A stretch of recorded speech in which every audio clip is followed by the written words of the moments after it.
پہلے مائیں جو ہے چلاتی تھی بچہ گھر میں آ جاؤ، گھر میں بھی رہا کرو. ہمارے بچپن کی بات کروں تو ہم باہر گھومتے تھے، کھیلتے تھے، بچے گھر میں ہی بیٹھا کرو، سارا دن باہر گھومتے رہتے ہو. اور آج کل کی مائیں بولتی ہے بیٹا تو باہر تو جا، تو باہر جاتا ہی نہیں، سارا دن بیٹھا ہوا ہے، بیڈ پہ بیٹھا ہوا ہے، سارا دن جو ہے تو صوفے پہ بیٹھا ہوا ہے موبائل لے کے.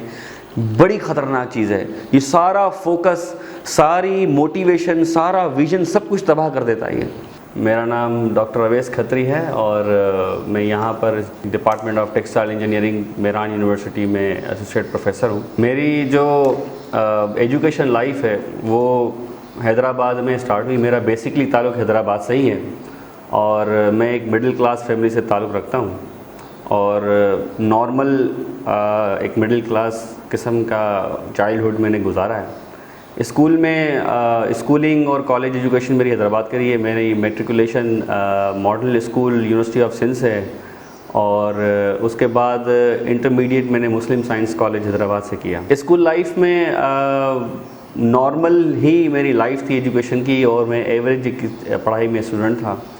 لیکن میرے ساتھ ایک چیلنج تھا، وہ ایک تھوڑا سا انٹرسٹنگ یہ ہے کہ میں قد میں بہت چھوٹا تھا اور یہ قد میں چھوٹا ہونا جو ہے میرے لیے اس وقت جو ہے وہ میرے لیے بڑا چیلنج تھا اور مجھے کافی جو ہے باتوں کو سننا پڑتا تھا، بچے چھیڑتے تھے اور یہ وہ. لیکن میں نے الحمدللہ اس کو فیس کیا. وہ ایسے کیا کہ ایک دن ایک ٹیچر آیا میرے پاس. میرے ٹیچر نے کہا کہ یار اویس تم کوئی اسٹیج ایکٹیویٹی کرو، تمہارے اندر بہت جو ہے پوٹینشیل ہے بات کرنے کا اور تمہارے اندر تھوڑا بہت کانفیڈنس نہیں رہتا ہے. لیکن میں تیار نہیں تھا. انہوں نے کہا کہ آپ اس سال کا، یہ تقریباً 1994 کی بات، میں 9th کلاس کے ارلی اسٹیج پہ تھا. تو ٹیچر نے کہا کہ اس سال کا جو 14 اگست کا فنکشن ہوگا جس میں ساری یونیورسٹیز کے پروفیسرس بھی ہوں گے، وائس چانسلر بھی سم ٹائم آتے ہیں، وہاں آپ ہوسٹنگ کرو گے اس ایونٹ کو.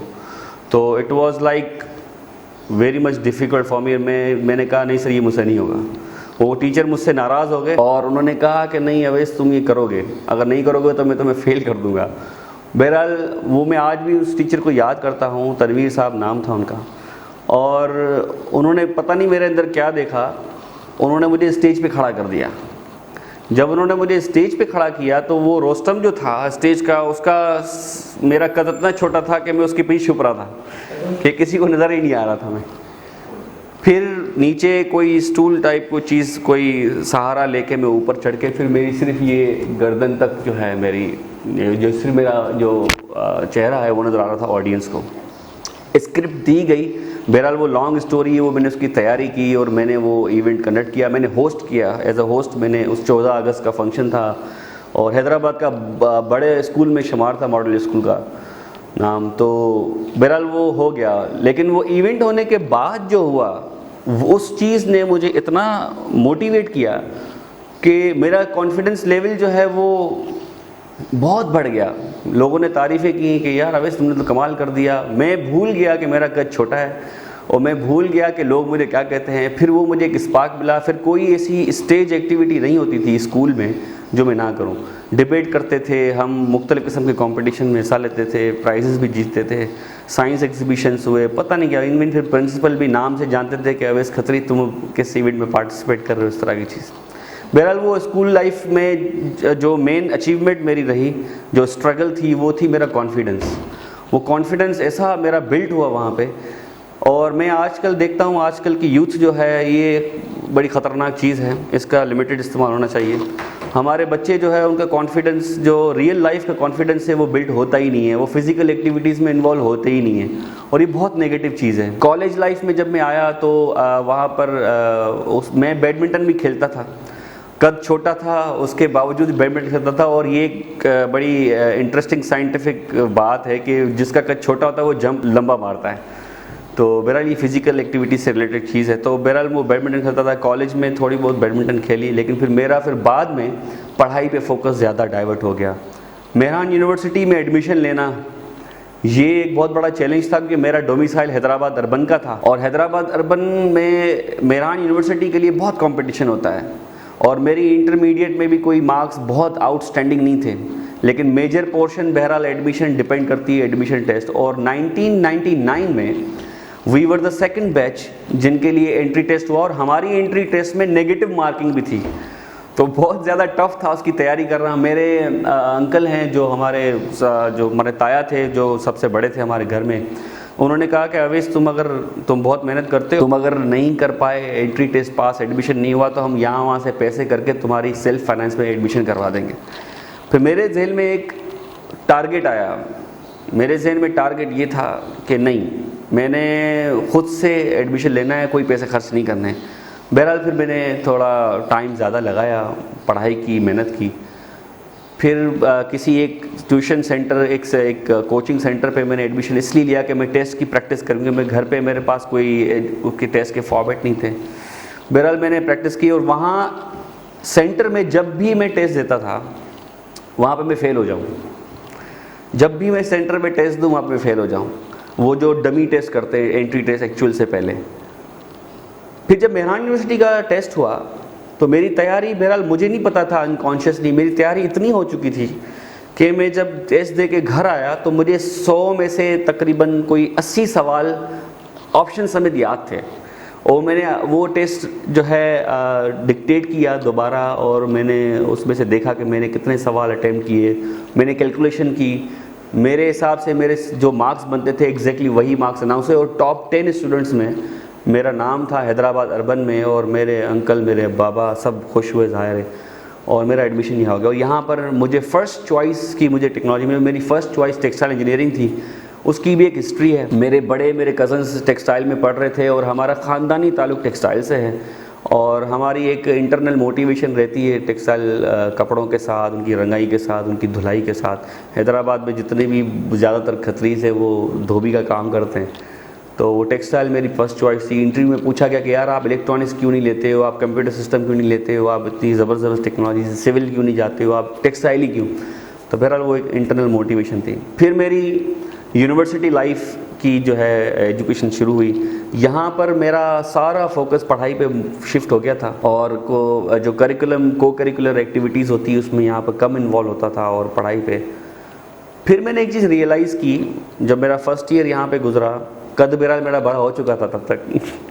تو بہرحال میں جب یہاں پر آیا تو ایک چیز ریئلائز کی کہ, اور ہمارے بڑوں نے بھی گائیڈ کیا کہ اکیلے ہم کچھ نہیں کر سکتے.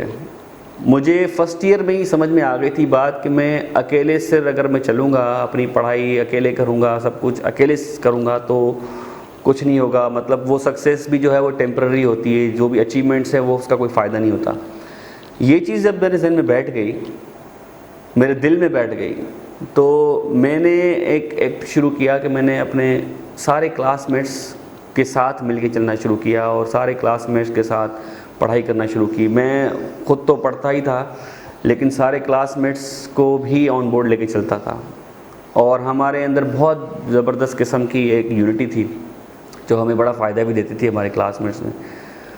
میں جب بھی پڑھوں تو میرے کلاس میٹس کے لیے میں نوٹس بناؤں, اور ان کو جو ہے نا آن بورڈ لے کے چلنا. تو اس کا فائدہ مجھے یہ ہوا کہ میں ہمیشہ جو ہے یونیورسٹی کی جو بھی ایگزام ہوتے تھے اس میں ٹاپ کرتا تھا. یونیورسٹی کا میں جو ہے نا فرسٹ پوزیشن ہولڈر رہا ہمیشہ, اور اس طرح جو ہے یہاں سے گریجویشن کی. پھر ایک اور, جب ہم گریجویشن کرتے ہیں تو ہمارے پاس مختلف راستے نظر آتے ہیں, یا تو ہم اور زیادہ پڑھیں, یا ہم نوکری کریں, یا ہم جو ہے کسی کیا کہتے ہیں کسی بزنس کے لیے ہم پلان کریں, یا کوئی اپنا خاندانی کوئی کام ہے. تو ہمارے خاندانی ایک چھوٹا موٹا بزنس تھا, لیکن میرا وہاں پہ انٹرسٹ اس وقت نہیں بنا تھا میرا. تو میں نے سوچا کہ میں پرسوں کروں گا اپنی پروفیشنل کریئر کو ٹیکسٹائل میں ہی. الحمدللہ وہ جاب مل گئی تھی. گلیمر ٹیکسٹائل مل میں میری فرسٹ جاب تھی. بہت ٹف جاب تھی. مجھے میرے بڑوں نے آلریڈی بتا دیا تھا کہ ٹیکسٹائل کی نوکری جو ہے وہ آپ کو پیسے تو بہت ملتے ہیں لیکن بہت ٹف ہوتی ہے, اور خاص طور پہ شروع کے ٹائم میں بڑا اسٹرگل کرنا. میرے 12 گھنٹے کی ڈیوٹی ہوتی تھی. ایک ہفتہ صبح کی شفٹ ہوتی تھی, ایک ہفتہ نائٹ کی شفٹ ہوتی تھی. نائٹ شفٹ کر کے نکلتے تھے تو یہ حال ہوتا تھا کہ وہ مطلب کچھ ہوش نہیں ہوتا تھا, اتنی نیند آتی تھی. پروڈکشن میں جاب تھی, بڑا ٹف تھا. اور ڈیفینیٹلی میری ارلی کریئر لائف تھی, نہ میرے پاس کوئی پرسنل کنوینس تھی, میرے پاس اپنی سائیکل موٹر بائک کچھ بھی نہیں تھا. تو بسوں میں ہم جاتے تھے دھکے کھا کے, اور بڑا اسٹرگل کیا. اندر میں ایک ہمیشہ شوق رہا کہ اور پڑھوں. نوکری مجھے زیادہ مزہ نہیں دے رہی تھی. اسٹرگل کرنے سے میں نہیں بھاگنا چاہ رہا تھا, لیکن مجھے لگ رہا تھا کہ نہیں یار میں اور پڑھنا چاہتا ہوں, میں اور پڑھ سکتا ہوں. آگے پی ایچ ڈی تک میں کچھ پڑھائی کروں. لیکن یہ ہے کہ ہم جب انڈسٹری میں ہوتے ہیں تو وہاں ایک تو ٹائم نہیں ملتا, اتنا ٹف وہاں پہ کام ہوتا ہے, اور دوسرا وہاں پہ اپرچونیٹیز بھی کم ہوتی ہیں. پھر پتہ یہ چلا کہ جو آلریڈی ہمارے ٹیچرس نے اور سب نے گائیڈ کیا تھا, thanks to all my teachers, میرے مینٹورز جنہوں نے بڑا ہمیشہ گائیڈ کیا مجھے, کہ جب ہم یونیورسٹی میں ہوتے ہیں خاص طور پہ کسی فیکلٹی پوزیشن پہ, تو ہمارے لیے آگے پڑھنا زیادہ آسان ہوتا ہے, اسکالرشپس زیادہ آسان ہوتی ہیں. پھر یہ اسٹرگل اسٹارٹ ہوئی ہماری. تو بہرحال مہران یونیورسٹی میں ایڈ آیا لیکچرشپ کا. ہمارے چیئرمین صاحب, ہمارے رفیق مجدچال صاحب رابطے میں تھے, وہ کہتے تھے, وہ ہمیشہ کہتے تھے آپ یہیں جوائن کر لو. تو بہرحال یہاں پہ ہم نے جوائن کیا. میں نے جو ہے یہاں تقریباً بلکہ ایگزیکٹلی 14 سپٹمبر 2004 کو یہاں پر ایز اے لیکچرر میں نے جوائننگ دی, اور موٹیویشن ایک ہی تھی کہ پی ایچ ڈی کرنی ہے.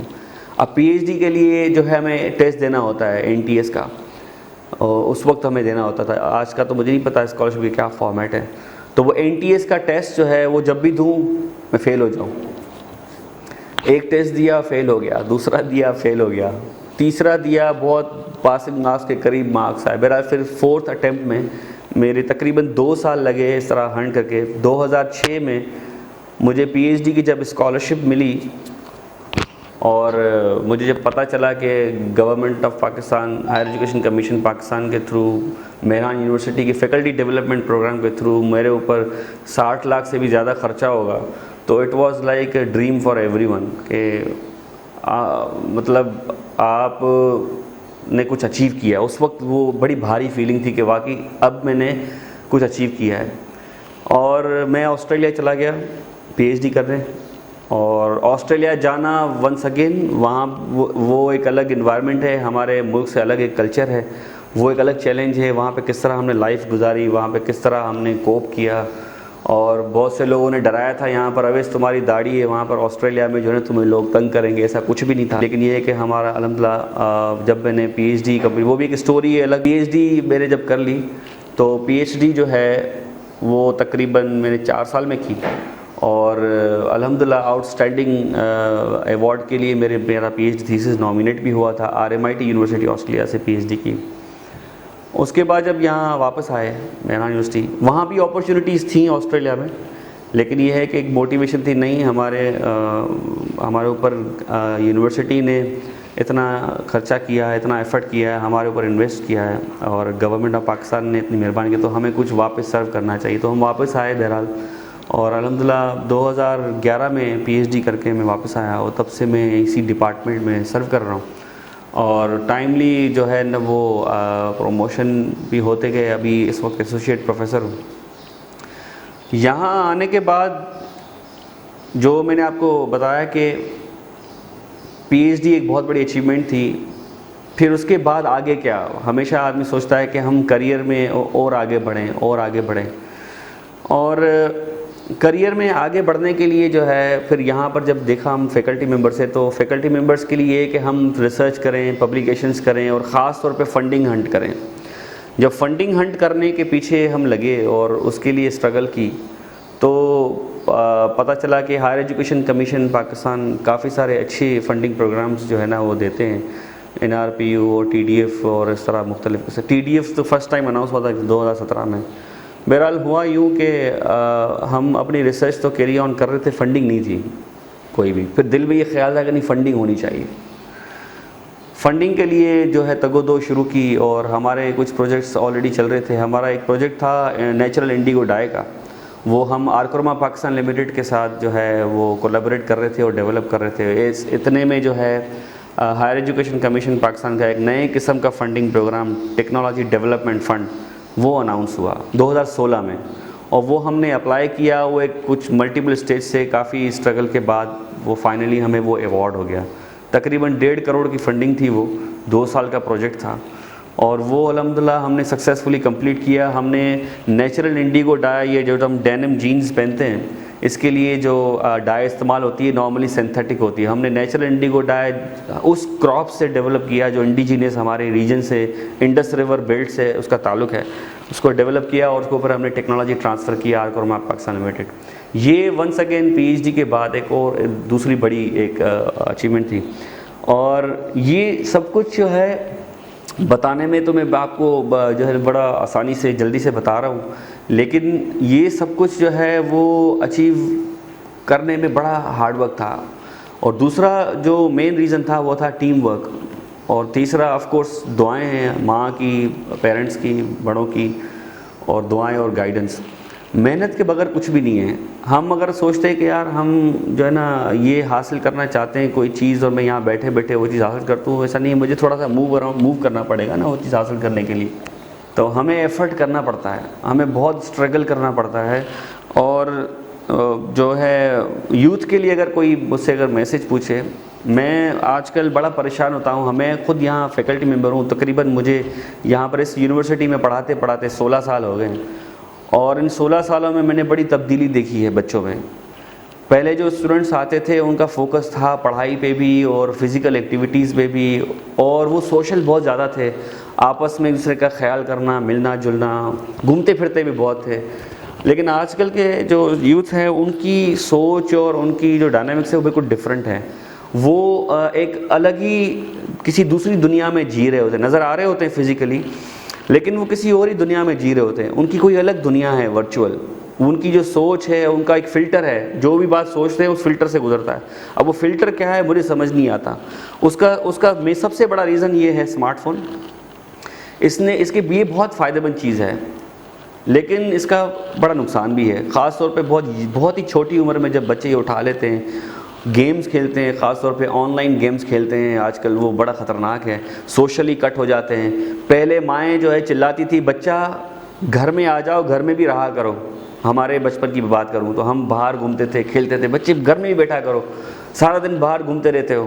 اور آج کل کی مائیں بولتی ہے بیٹا تو باہر تو جا، تو باہر جاتا ہی نہیں، سارا دن بیٹھا ہوا ہے، بیڈ پہ بیٹھا ہوا ہے، سارا دن جو ہے تو صوفے پہ بیٹھا ہوا ہے موبائل لے کے.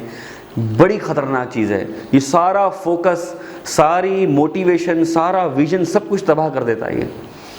خدا را میں یہ ریکویسٹ کرتا ہوں پوری عوام کو، پوری قوم کو، یہ جو ہمیں سوشلی جو چیز انکٹ کر رہی ہے اس کو ہمیں اوائڈ کرنا چاہیے. خاص طور پہ موبائل فون کی ایکٹیویٹیز، یہ جو لمبی لمبی ویڈیوز اور فضول ویڈیوز، یہ ٹک ٹاک اور یہ ساری چیزیں، یہ جو ہے نا تباہ کر رہی ہے ہمارے یوتھ کو، ہمارے فوکس کو، ہمارے ویژن کو. آپ جو بھی چیز حاصل کرنا چاہتے ہیں زندگی میں اس چیز کو بانٹنا شروع کر دیں. آپ عزت حاصل کرنا چاہتے ہیں نا، آپ دوسروں کو عزت دینا شروع کر دیں. آپ پیسے کمانا چاہتے ہیں، پیسے بانٹنا شروع کر دیں، لوگوں کی مدد کرنا شروع کر دیں. یقین کریں آپ جب دوسروں کو بانٹتے ہیں نا تو آپ کی وہ چیز بڑھ جاتی ہے. آپ علم حاصل کرنا چاہتے ہیں، علم کو بانٹنا شروع کر دیں. آپ چاہتے ہو کہ اللہ تعالیٰ آپ کو معاف کر دے تو آپ لوگوں کو معاف کر دیں. جب آپ دوسروں کے ساتھ جو کریں گے نا آپ کو وہ ریٹرن میں ڈبل ٹرپل ہو کے آپ کو ملتا ہے. یہ میری زندگی کا ایکسپیرینس ہے. نبی پاک صلی اللہ علیہ وسلم کی احادیث بھی ہیں، اللہ تعالیٰ کی تعلیمات ہیں، قرآن ہمیں بہت گائیڈ کرتا ہے اس چیز کے اوپر. تو جو میرے 2 امپورٹنٹ میسیجز ہیں اس کو یوتھ کے لیے خاص طور پہ یہ ریکارڈ کر لیں. ایک، آپ اسمارٹ فون کی فضول ایکٹیویٹیز سے بچیں، اپنے آپ کو فزیکلی انگیج کریں، سوشلی انگیج کریں، لوگوں کے ساتھ انٹریکٹ کریں، باہر نکلیں، ٹریول کریں. یہ زیادہ امپورٹنٹ ہے. دوسرا، جو بھی چیز آپ حاصل کرنا چاہتے ہیں اس کو بانٹنا شروع کر دیں. تھوڑا ہے نا اس کو بانٹو، زیادہ ہو کے آپ کو ملے گا. کیسے ملے گا؟ یہ اللہ تعالیٰ کے راز ہیں. یہ ایک ایکو سسٹم بھی ہے. ایکو سسٹم یہی ہے کہ اللہ تعالیٰ نے ایک جو ہے، اگر آپ انوائرمنٹل اسٹڈیز کسی نے کی اس کو پتہ ہے کہ ایکو سسٹم کس طرح ورک کرتا ہے. کوئی بھی چیز کسی ایک جگہ سے دوسری جگہ ٹرانسفارم ہوتی ہے، پھر تیسری تھرڈ فارم میں کنورٹ ہوتی ہے. تو آپ اگر سب کچھ اپنے پاس باندھ کے رکھیں گے تو آپ ہی کے پاس رہے گا، وہ سرکولیٹ نہیں ہوگا.